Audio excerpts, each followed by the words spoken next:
भगवान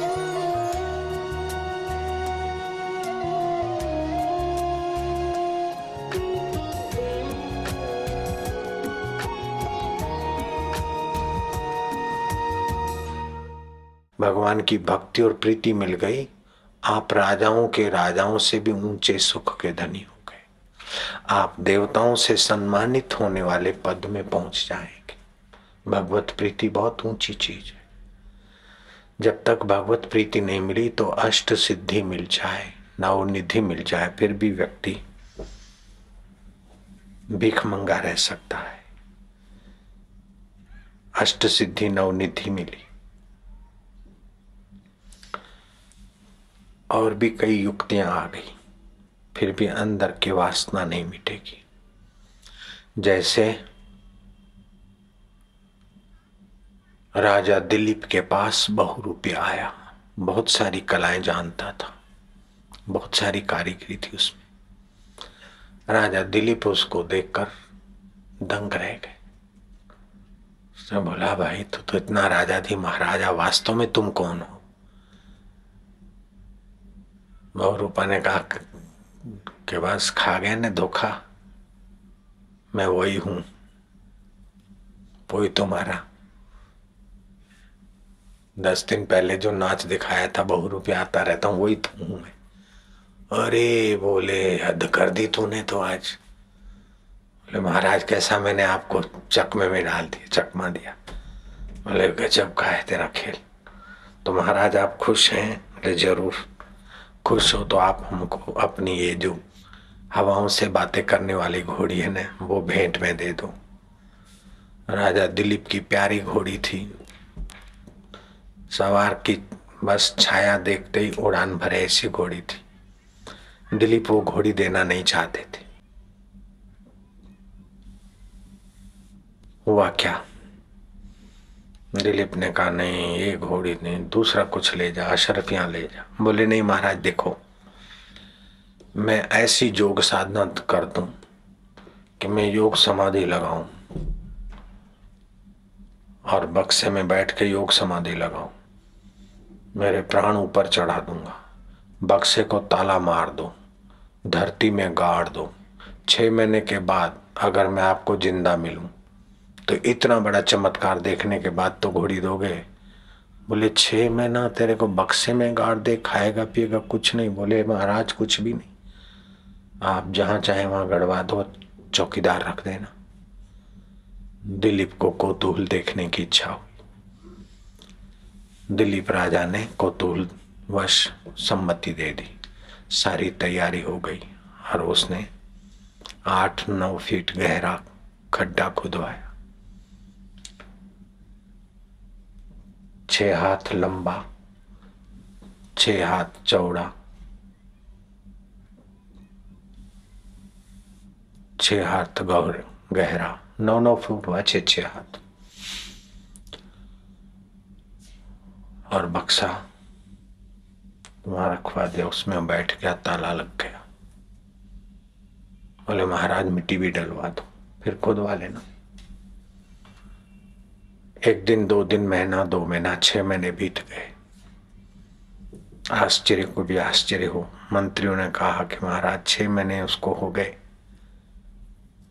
बोले 6 महीने हो गए, जिंदा निकलेगा तो घोड़ी मांगेगा, वो घोड़ी मुझे प्राणों से प्यारी, और मरा हुआ होगा तो फिर गाड़ना पड़ेगा, रहने दो उसको।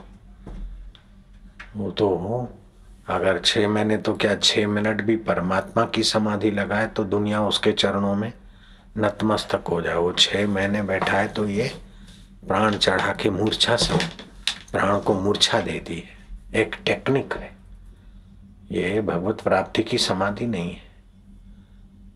तो वो तो बहुरूपिया है। अहमदाबाद में भी एक आया था, 7 दिन की उसने समाधि लेनी थी। मैं वहां से गुजरा था तो मैंने भीड़ देखा तो मैंने गाड़ी रोकी। लोगों ने बताया कि 7 दिन यहाँ वाड़ेज में धरती खुदवा के समाधि लेंगे, ऊपर से जवारा बो देंगे, नौरते पूरे होंगे तब उखाड़ेंगे। मैं क्या मूर्ख है, इसको 10-20 हजार, 2,000, 5,000 चंदा इकट्ठा करना है, इसीलिए ये सब नाटक करने की क्या जरूरत है। बाद में मैंने सुना अखबारों में आया कि उसको दिमक लग गई थी और वाड़ीलाल हॉस्पिटल में भर्ती हो गया था। और जब बाहर निकला उसके चेलों ने निकाला तो लोगों ने दक्षिणा डाली, बोले 7-7 दिन हमने ये जख्म मारे, इतने ही पैसे मिले। अगर आप 3 मिनट भी ईश्वर के साथ समाधान पा लेते तो आपके आगे कोई चीज की कमी नहीं रहती। और 7-7 दिन गड़े जमीन में और बाद में वाड़ीलाल हॉस्पिटल में भर्ती होना पड़ा। वो थोड़ी व्यवस्था की कमी रही होगी, नहीं तो भर्ती भी नहीं हुए। 6 महीने तो क्या, 6 साल, 10 साल, 50 साल भी आदमी रह सकता, 1000 साल भी रह सकता है। आपके प्राण खर्च होते हैं तब आयुष्य खर्च होती है। प्राण चढ़ा दिए, आयुष्य खर्च नहीं हो, पड़े रहे। तो चलते हैं अपन दिलीप राजा के पास। 6 महीने तो क्या, 6 साल तो क्या, 10 साल, 60 साल, 100 साल, 200 साल बीतते चले गए। भगवान राम का अवतार हुआ दिलीप राजा के पास। रघु राजा के और राजाओं के दशरथ राजा, दशरथ नंदन भगवान राम वशिष्ठ के चरणों में बैठे और वशिष्ठ जी कहते कि राम जी, निर्वासनिक मन, योग से निर्वासनिक मन हो चाहे तत्व ज्ञान से हो, मन को वासना रहित करके परब्रह्म परमात्मा के सुख में स्थापित करना। बाकी तो वासना सहित तो कुछ भी करो, अंत में जीव ही रहता है, तुच्छ ही रहता है। पूर्व काल में राजा दिलीप के यहाँ बहुरूपिया आया था और वो ये प्राण कला जानता था और उसने श्वास चढ़ाकर बक्से में बैठने की बात कही थी। तो 6 महीने बीत गए और वर्ष बीत गए। रघु राजा का राज आया और बीत गया। राम जी अभी भी वो खड्डे में पड़ा है, गड़ा हुआ। तो राम जी को आश्चर्य हुआ।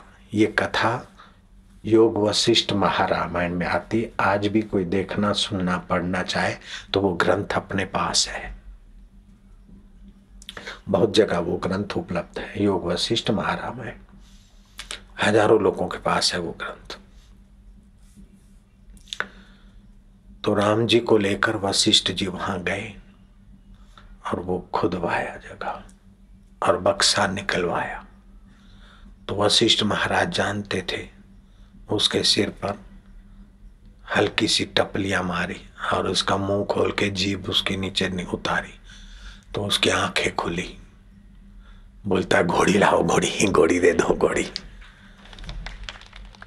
अरे मूर्ख, घोड़ी तो मर गई। उसकी बेटियां भी पैदा हो के डजनों नहीं सैकड़ों बेटियां पैदा हुई होगी और मर गई, लेकिन तेरी वासना नहीं मरी, क्योंकि प्राण शक्ति को, मन शक्ति को भगवान में न लगाकर संसार की वासना पूर्ति में लगाकर तू काय को तबाह हो रहा है।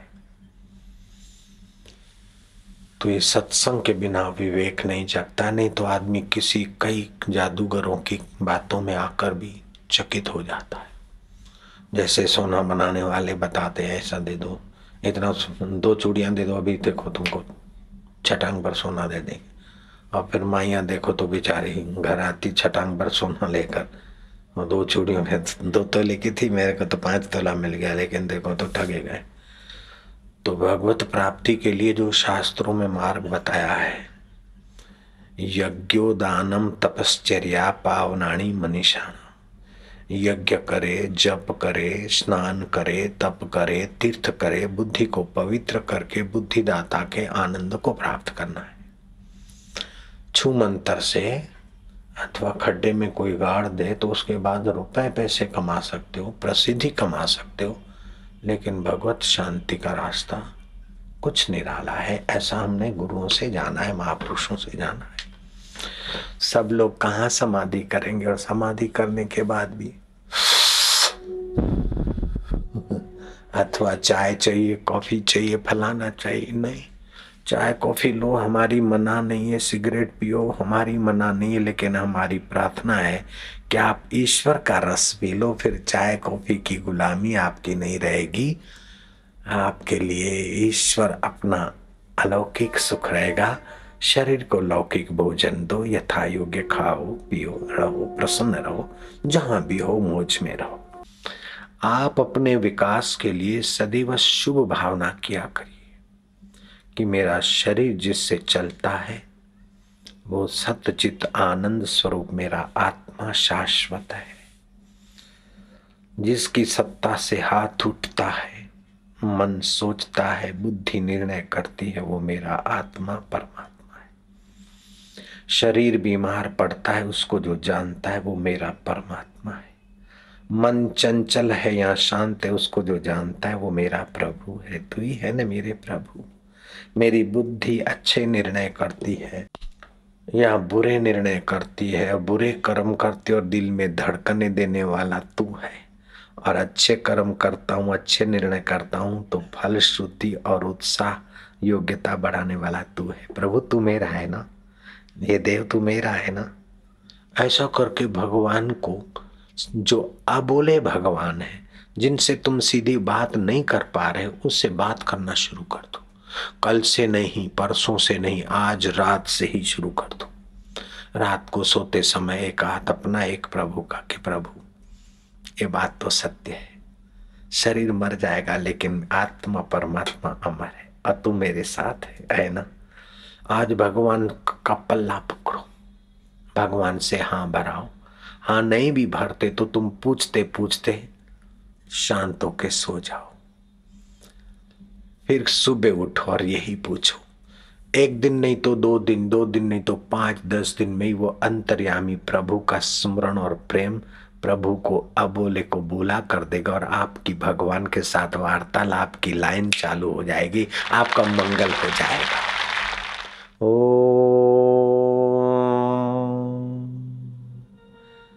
तम नमामि हरिं परम, हरिं परम।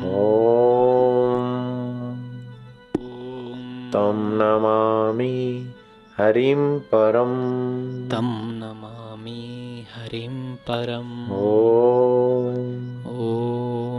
तम नमामि हरिं परम। तं नमामि हरिं परम। बस हरि को स्नेह करो। परम हरि है पाप ताप हरने वाले, और ऐसे भरपूर हैं, सब में व्याप्त है। जैसे मिठाई, बेसन की मिठाइयाँ कई बनती, मैदे की मिठाइयाँ कई बनती, मावे की मिठाइयाँ कई बनती, आटे की मिठाइयाँ कई बनती, और खिचड़ी मिठाइयाँ भी कई बनती है, लेकिन मिठास शक्कर की। ऐसे ही कई जाति के लोग, कई संप्रदाय के लोग, लेकिन सभी लोगों में लोकेश्वर एक चैतन्य। ऐसे ही मन पशुओं में भी पशु अनेक, लेकिन पशुओं की आंखों से देखने वाली सत्ता उस ओम स्वरूप परमात्मा की। मनुष्य अनेक सत्ता एक, पक्षी अनेक सत्ता एक, पेड़ अनेक सत्ता एक, एक सत्य स्वरूप परमात्मा है। कहीं वृक्षों में वो रस खींचकर हरी छाया दे रहा है तुम्हें, तो कहीं पक्षियों में कोलाहल करके तुम्हें मधुरता बख्श रहा है। कहीं नन्हे मुन्नों में तोतली भाषा के द्वारा तुम्हारी थकान मिटाकर मुस्कान दे रहा है तुम्हें, तो कहीं सगे संबंधियों के स्नेह का रस दे रहा है, तो कहीं शत्रु और विरोधियों के रूप में तुम्हारी लापरवाही और पापों का शमन कर रहा है। कैसी उसकी लीला है। वो देर सवेर तुम्हें मिलना चाहता है, इसलिए सारा ये खेल रचा है। नारायण नारायण, बिल्कुल पक्की बात है, सच्ची बात। भोगी को भी मिलेगा, भोगी को कई जन्मों के बाद मिलेगा, को त्यागी को इसी जन्म में मिलेगा, लेकिन मिलना ही है उसे। तो सारी दौड़ उसी के लिए है। सब उस आनंद के पीछे। विषयों में भी लेते तो एक सुख पूरा होता है तो दूसरे सुख, तीसरे सुख। तो शरीर थक जाते लेकिन सुख की मांग नहीं थकती, क्योंकि वो पूरा जब तक नहीं मिलेगा तब तक दौड़ मन की नहीं रुकती। पूरा प्रभु आराध्य, पूरा जाका नाम, नानक पूरा पाइए पूरे के गुण का। आप पूरे की आराधना करिए और उस पूरे सुख को पाइए, पूरे ज्ञान को पाइए, पूरे जीवन को पाइए और पूर्ण जीवन होइए। पूर्ण काम हो जाइए, आप्त काम हो जाइए। इसी जन्म में आप कर सकते, पा सकते हैं। ओम ओम नारायण।